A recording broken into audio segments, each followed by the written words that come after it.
Makakala niyo ako yung kakanta. Mamaya. Hindi, andito po ako yung asawa ni Joel, yung sinabi ni Pastor Joel kanina. So, gusto ko lang i-share yung napakagandang testimony o storya na ginawa ni God sa buhay namin. Okay lang ba? Magkikwento ako, pwede ba kayo makinig? Okay, so let's start nung unang araw na nangyari ko. Alam niyo naman, pero wait lang, naalala ko, last time na nandito ako, share yung love story namin mag-asawa. So ngayon naman nandito ako para share kung gaano kabuti ang Diyos sa buhay namin. Ngayon, isang hapon, last 16, Feb 16, natulog kami mag-asawa. Tapos, biglang narinig ko umungol yung asawa ko. So ako ngayon, instinct ko, ay, nanaginip siya. Baka binabangungol. So gumising ako. Tapos ginising ko siya. Tapos bigla na lang, hindi siya gumigising. Akala ko joke lang kasi parang few weeks before nangyari yun. Niloloko niya lang ako, ayaw niya gumising. So ako naman, si Pajo, gumising ka na, huwag mo ako lumohin, ganyan. Tapos, hindi talaga siya gumising. So may background ako ng nursing, nag-CPR ako. So si ate, push. Si kuya, pinagdamilan ng isa, natakot ako. Pero pagdilat niya, nag-close din yung mata niya. Kinabahan na ako. Lahat ng kamay niya, paa niya, talagang pinisil ko. At the end, nalaglag yung paa niya kasi nasa gilid siya ng kama. At that moment, alam ko na hindi na tama yung nangyayari. So I call out for help. Yung lipat ko, tinawag ko, yung mga kapitbahay. Can you imagine, less than a minute, talagang napalitan ko buong gamit ko. Sobrang adrenaline rush. Tapos, nung nandun na kami, on the way, pumunta kami ng Manila East. Buti na lang yung asawa ko, nakapagtabi pala siya, nakapag-ipon siya kahit papano. Pagdating sa Manila East, CT scan, lahat ginawa. Tapos sinabi ng doktor, nagkaroon po ng pumutok na ugat dun sa utak ng asawa niyo. And pinakita niya sa akin yung picture. If you imagine yung brain natin, may fluid siya. Yung pilog na ganyan talaga yung dugo sa utak niya. So hindi ko alam gagawin ko. Tinawagan ko yung tita ko, tinawagan ko si Rhea, yung best friend ko, si Ate Ian, tinext ko lahat ng mga kaya kong i-text. Kasi parang I need prayers that time. Hindi ko alam kung paano ko masusurvive yung moment na sinabi ng doktor. Binibigyan ko ng 48 hours ang asawa ko ngayon. If ever na hindi siya mau-opera within 24 hours, I'm sorry to say, pero mawawala siya. So ito na, turning point na. Parang iniisip ko noon, siguro panaginip lang to, Lord. Baka pa-excite lang. Baka mamaya magising ako. Pero sabi nga ni Pastor Joel, dumating yung mga Gen Connors. Yung iba nga hindi ko masyadong ma-close kasi nag-work ako, si Joel talaga yung umatin tuwing gabi kasi nga kailangan kong pumasok.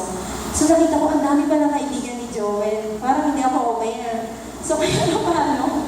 So kaya yung puso ko, parang naging at isa ko na hindi ako nag-iisa ng moment na yun. So nung nakaya sa hospital, hindi na siya nagsasalita. Hindi na gumagalaw yung right side niya. Pero tinataas niya yung paa niya. Tapos dumitilan siya, tapos nag-close din. Ako po call center agent. Natawa ko kasi yung trabaho ko, nagamit ko ng moment na yun. Kailangan niyang magpa-test ng CT angiogram. CT scan siya na may kasamang gamot. At kailangan order ng doktor na kailangan niyang mapunta agad sa ICU, sa intensive care unit. So kailangan ko humanap ng ospital na may ganong test at may ICU. Can you imagine, 4 in the afternoon ko siya sinugod sa ospital. Ilang oras ako nagtatawag sa mga ospital, nanginginig na ako.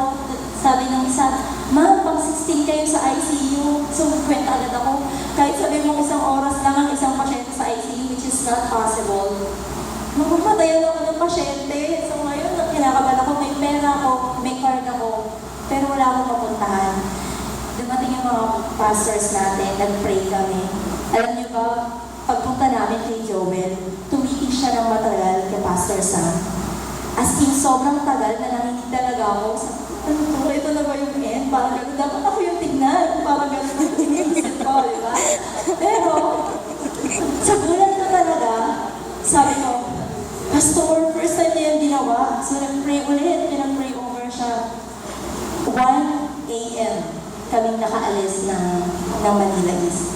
So yung time na pagtatawag ko ang ending, napunta kami ng St. Luke's para kuhaan yung test. Ang sabi nila, doon kami ma-confine. Tapos sinabihan ako, ma'am, sure ba kayo? Dito kayo? Kasi po, 80,000 per day ang ICU namin. Sabi ko, siya, 60,000 lang yung naipon ng asawa ko. Saan ako dadalhin nito? Tapos bago ako umalis ng Manila East, pinagbayad din ako ng 10,000. So sabi ko, okay, may 50,000 na ako, kaya pa ba? Pagdating ko ng St. Luke's, tinest si Joel, 16,000 cash. Sabi ko, bakit po hindi covered ng card ko? Maganda naman po yung card ko. Sabi, hindi po talaga covered. Tapos, yung doktor, siya na yung naghanap. Nakahanap siya ng hospital dito sa may Marikina, St. Anthony Hospital, Medical Center. So ngayon, eto na, dumating na kami doon. Wala pa rin siyang malay. Pero yung grace ni God, sobra talaga. Alam niyo, yung mga tao dumating, hindi pa siya inooperahan kasi bawal pumasok sa ICU. So, ang dalaw is every 4 hours a day. So, kinabukasan, di ba pumunta kami doon ng alas 3? That was 17 na. So, pumasok ako doon. Yun yung time na nag-post ako sa FB. Sabi ko, pagpasok ko sa ICU, tinignan ko yung asawa ko, tapos parang lantang buhay na talaga siya.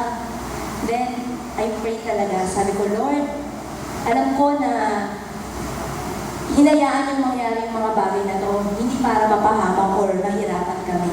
Alam ko may purpose po kayo kung bakit ito nangyayari. Sabi ko pa, Lord, alam ko na ginagawa niya na magandang kwento yung buhay namin. Yung buhay namin na sobrang simple, umaattend lang ng church, tapos sumasama sa mga event, pero after nun, ganun na. Hindi na kami makapag-share, hindi kami makapagbigay ng testimony. Kasi wala namang masyadong magandang nangyayari. Or hindi naman sa walang masyadong maganda, pero hindi siya something na makakakuha ng atensyon ng mga tao. Sabi ko, siguro, yun ang balak ni God sa buhay namin. Sinabi ko yun sa asawa ko. Tapos, alam niyo ba, pag dilat ng mata ko, makadilat din siya. Tapos umiiyak din siya. Talagang pero sobrang yung emotion ko nung moment na yun, na umiiyak siya, sabi ko, kahit ako natutuwa, Han, huwag kang mag-alala, may plano si God para sa'yo. Siguro kung papastor ka, hindi na pa siya. Sabi ko, kaya bilisan mo magpagaling. Tapos, sabi ko, nagagalaw mo ba yung kamay mo? Tinaas niya yung left hand niya. Yung kabila, tapos tinitigan niya. Gusto niya may sabihin. Alam niyo yung feeling na gusto mo magsalita pero walang lumalabas. Kita-kita ko talaga, takot na takot siya. At that moment, sa isip ko tumatakbo, anong kailangan kong gawin para hindi siya matakot, para maramdaman niya may kasama siya. Pero wala akong magawa kasi tinignan niya pa yung umot. Kasi hindi niya magalaw yung paa niya. Siguro tinitingnan niya, may paa ba ako? Ba't hindi ko maramdaman? Noon naisip ko, ang pera, ang mga material na bagay, yung motor na sobrang tinetreasure ng asawa ko, yung mga anak namin, lahat yun, parang nag-ano sa realization na kahit para anong pera meron kang hawak, pag ganong pagkakataon, wala kang ibang kakapitan. Nag-pray lang talaga kami together, sabi ko, Lord, I claim na malalagpasan namin to. I claim, Panginoon, na kayo yung ihipo sa mga parts ng katawan niya na hindi gumagalaw, especially dun sa speech niya. Tapos natulog uli siya. So, ayan, yung nurse, time's up, ma'am. Kailangan niyo na umalis. Nag-remote pa ako, di ba? So, parang, sige na nga, ate, labas ako. Tapos, yung operation niya should be 1 p.m. It was moved to 6 p.m. So, naman ako, shucks, nagpas 24 hours na yun. Ibig sabihin ba nun, matitagillas na siya? So, na naman ako, nag-worry na naman ako. Sabi ko, kailangan ulit ako sa kanya. Hindi, nakakatawa. Ginagawa ko lang siyang kasi kung hindi, wala na ako masasabi. Iyak na lang ako dito. Pero, yun talaga yung una naisip ko. Kasi yun yung sabi ng doktor within 24 hours, pag hindi siya na-operahan, maraming pang madadamage at malaking chance na mamatay siya. So, 9 to 11 yung unang dalaw, which is natapos ko na, nag-crying baby na ako doon. So meron pa 5 to 7, pumasok talaga ako. Sabi ko, pwede po ba kahit wala pa po ng 6 p.m. pumasok na ako? Kasi hindi ko po alam talaga kung last chance ko na to. Gumaganyan-ganyan pa ako sa nurse. Pinapasok ako ng nurse. Pagdating ko doon, sabi ko, man, alam ko, takot na takot ka ngayon. Pero alam mo, naririnig mo ako. Hindi kita matutulungan. Hindi kita mapapomfort. Pero mag-pray ka kay God. Kasi si God yung mag-heal sa'yo. Si God yung sasama sa'yo sa operating room nang wala ako. Tapos tumilat na naman siya. Sabi ko, nakakatakot ka naman. Ikabi ko naman tumitila. Di ba? Scary. Tapos wala siya sinasabi. Tapos, guys, hinawakan niya yung kamay ko. Hindi sweet yung asawa ko, pero hinawakan niya yung kamay ko. Di ba? Talaga naman, Lord, thank you. Small things na matatawa ka, pero nagmamatter. Kasi sa sobrang laki ng kinakaharap namin, konting maliit na blessing, sobrang nakakasaya na ako. So pag yung paghawak niya ng kamay ko, tinihinan niya, alam ko, at that moment, makakasurvive ang asawa ko. Eto na, dumating na yung operation. Sobrang daming Gen Honor. Sobrang saya.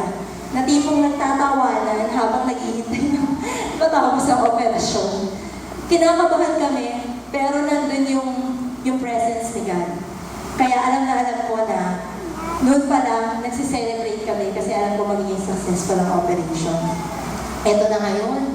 Paglabas ni Joel, umiyak na yung video. Wait lang po Wala pang 1 hour, lumabas na si Papa. Tapos, 8 hours siyang inopera. From 6 p.m. up until 2 in the morning. Tapos, bigla na lang dumilat siya.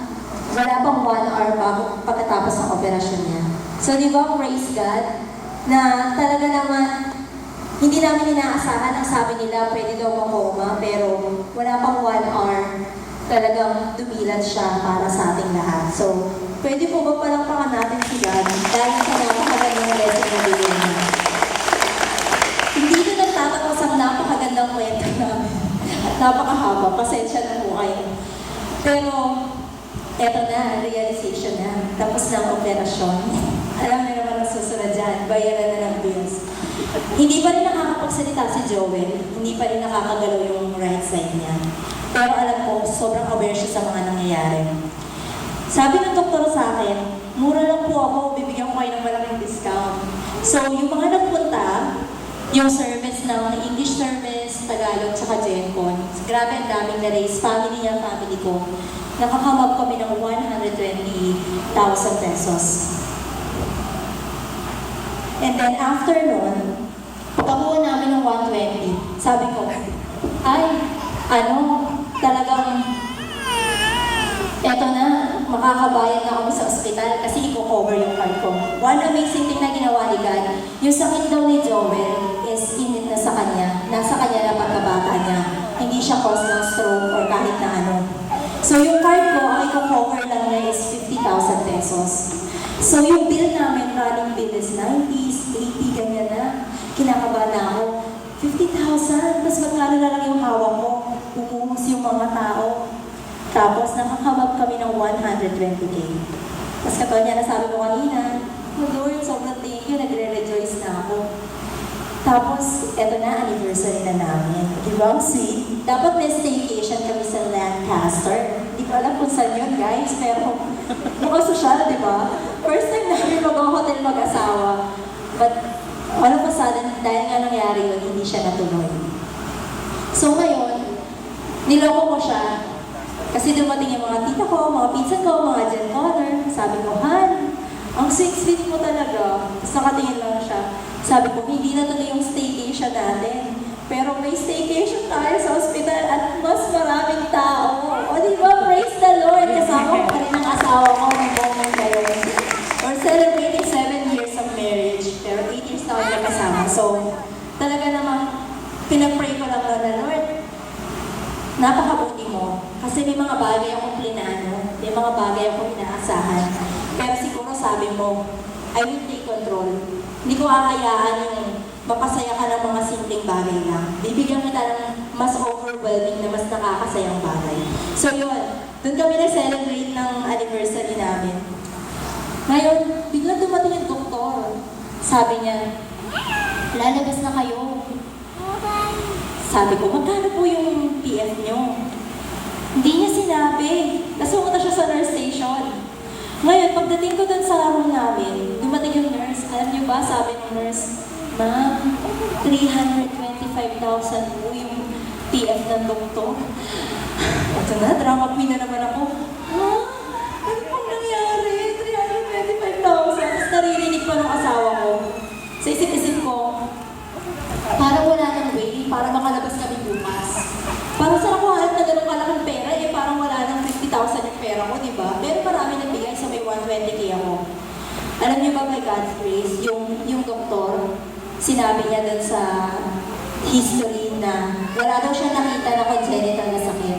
Yung card ko nag-cover ng 160,000. Pero, hindi niya i-cover ang PF ng doktor. So yung running bill namin is around 400 something, almost 500,000. Lahat nag-pray, alam ko, lahat kayo nag-pray, lahat kayo nakiisa sa amin. At sobrang thankful po ako doon. Ngayon, nung nandun na ako, may 120k ako, bigla ako nakareceive ng text. Hulaan niyo kasi ng text. Si Mr. Ren nag-text, sabi ko, shucks, ano yung text na to, kinabahan na naman ako. Pag-open ko, sabi niya, yung ba 120k, kasama ba doon yung pera na ibibigay ng GenCon or ng TFCN? So parang ako, shucks, magbibigay sila. So, iyak na naman ako ng iyak. Tapos, alam niyo yung pera, sabi ko, hindi pa po. Sabi, sige, dadalhin namin mamaya. So ngayon guys, iniisip ko magkano yung pera. Binigay nila yung amount. Tapos, pagdating ko ng hospital, pag natawag ako, sabi ko, saan ko kukunin yung 100 something na kailangan ko pang erase? Kasi, guys, hindi kami nakalabas ng day na yun, nung pwede na kami lumabas. So ngayon, ng gabing noon, sabi ko, Lord, kayo lang bahala, please, sana makalabas na po kami bukas. Hindi ko po alam kung ano mangyayari. Parang feeling ko wala na way para makalabas kami. Pero Lord, ibibigay ko lahat sa'yo. Lahat-lahat, Panginoon, buhay ko, buhay ni Joel, buhay ng pamilya ko, lahat-lahat ng mayroon ako bibigay ko sa'yo. Talagang believer kami before, pero ngayon masasabi ko yung faith namin to the highest level dahil sa nangyari. Alam niyo, biglang dumating yung doktor habang naghihiling pa ako. Katabi ko si Joel doon. Sabi ng doktor, ano, kamusta na yung pasyente mo? Okay lang po doon. Tapos hindi ako nagsasalita. Alam ko, ramdam ka niya.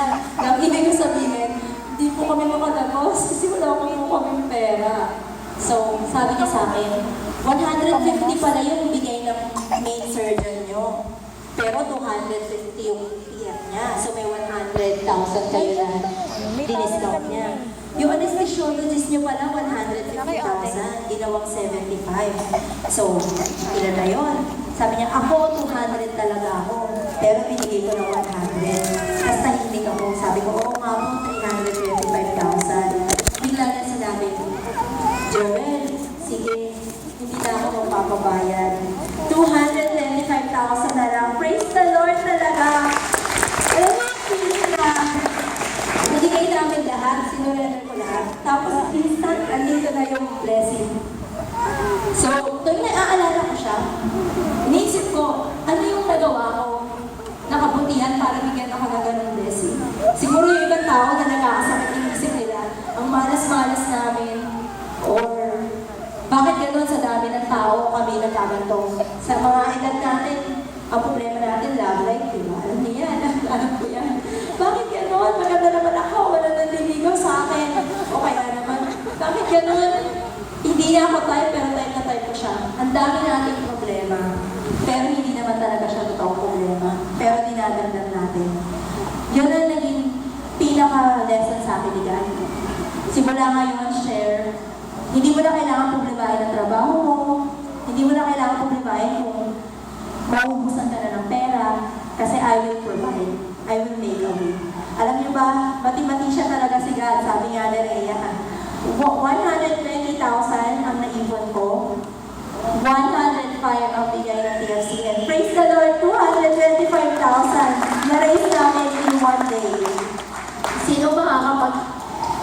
hindi paabot, maarok ng isip ko kung paano nangyari yun.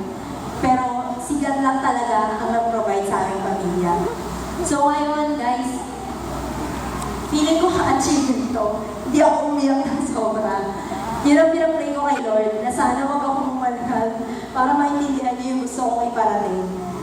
And ang pinaka gusto ko lang sabihin is, God will always make a way na hindi natin inaasahan, hindi natin nakikita, pero kumikilos siya.